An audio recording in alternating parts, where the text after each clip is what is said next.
আসসালামু আলাইকুম ওয়া রাহমাতুল্লাহি ওয়া বারাকাতুহু। সুপ্রিয় দর্শক শ্রোতা, আসুন কুরবানি সংক্রান্ত জরুরি একটি মাসের সম্পর্কে আমরা অবগত হই। মাসালাটি অত্যন্ত গুরুত্বপূর্ণ। আমরা গরুতে অথবা উটে 7 ভাগে কুরবানি দিয়ে থাকি। এই 7 জনের মধ্যে কোনো একজন যদি শুধুমাত্র গোশত খাওয়ার নিয়ত করে কুরবানি দেয়, অর্থাৎ কুরবানির নিয়ত না করে সে যদি শুধুমাত্র গোশত খাওয়ার নিয়ত করে কুরবানি দেয়, তাহলে বাকি 6 জনের কুরবানি হবে কিনা, এটি একটি অত্যন্ত গুরুত্বপূর্ণ প্রশ্ন। প্রিয় দর্শক, আসুন এই প্রশ্নের জবাব আমরা দলিল আলোকে জানব। যদি 7 জন ব্যক্তির মধ্যে থেকে কোনো একজন ব্যক্তিও কুরবানির নিয়ত না করে শুধুমাত্র গোশত খাওয়ার নিয়ত করে, তাহলে 7 জন ব্যক্তির কুরবানি হবে না। 7 জন ব্যক্তিকেই কুরবানির নিয়ত করতে হবে। অথবা যদি একটি গরুতে 4 জন ভাগ থাকে, 4 ভাগ থাকে, 4 জন মিলে যদি একটি গরু কুরবানি দেয়, তাহলে এই 4 জন নিয়ত থাকতে হবে কুরবানির।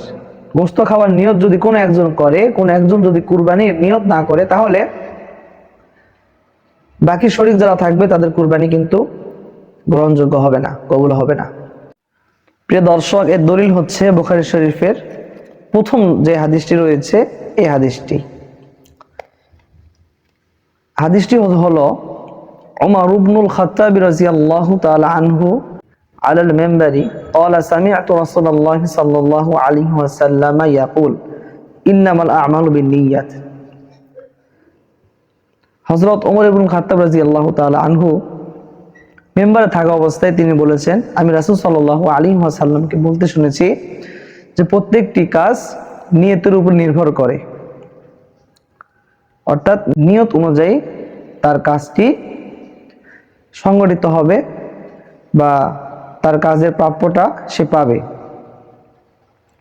ওয়া ইন্নামা লিকুল্লি ইমরিন মা নাওয়া, এবং প্রত্যেক ব্যক্তি তার নিয়ত অনুযায়ী প্রতিফল পেয়ে থাকে। ফামান কানাত হিজরাতুহু ইলা দুনিয়া ইউসিবুহা আও ইলা ইমরাতিন ইয়ানকিহুহা, যদি কোনো ব্যক্তি সে হিজরত করে ইহকালের দিকে, দুনিয়ার দিকে, তাহলে তার হিজরতটা দুনিয়ার দিকেই হবে।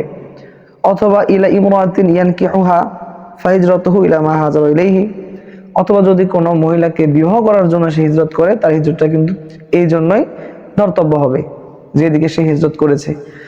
হাদিসের সারমর্ম হচ্ছে প্রত্যেকটি কাজ আপনার নিয়তের উপরে নির্ভরশীল। আপনি যেমনটা নিয়ত করবেন তেমনটাই প্রতিফল কিন্তু প্রকাশ পাবে। অর্থাৎ 7 জন মিলে যদি কুরবানি দেন, এর মধ্যে থেকে যদি একজন ব্যক্তি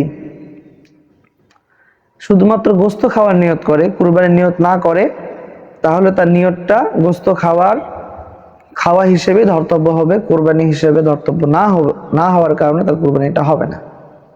প্রিয় দর্শক, আশা করি বিষয়টা পরিষ্কার হয়েছে। আসসালামু আলাইকুম ওয়া রাহমাতুল্লাহি ওয়া বারাকাতুহু।